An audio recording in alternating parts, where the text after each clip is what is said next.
ઓટરપાડામાં મારી દીકરી કોમ કરતી હતી સાહેબ. તો 7 વાગે ઘેર આવી. જેસંગ અંગાત હતો. તો જેસંગ કે બા હું કોમર લઈ જાઉં, તમારી સુરીને ઘેર આવીને મૂકી જઈએ. જેસંગ મૂકવા આવ્યો નહીં. મેં ફોન કર્યો 2 દાડે.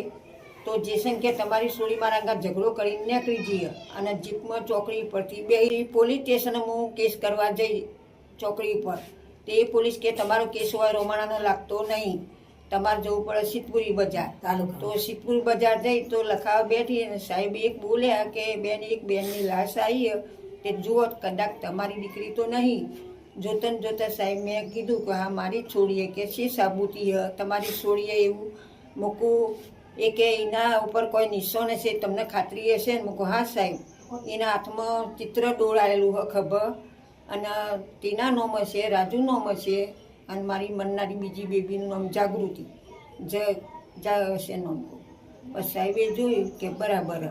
તો આ સત્ય નહોતું મોની. તો મારા છોકરાને ફોન કરીને બોલાયો અજયને. તે અજયે બોલાવ્યો. તે અજયે કીધું કે મારી બેન. પોલીસ ફરિયાદ નોંધાઈ છે કેમ? પોલીસે ફરિયાદ નોંધી કે કેમ? ફરિયાદ નોંધી કે કેમ નોંધી કે નહીં નોંધી?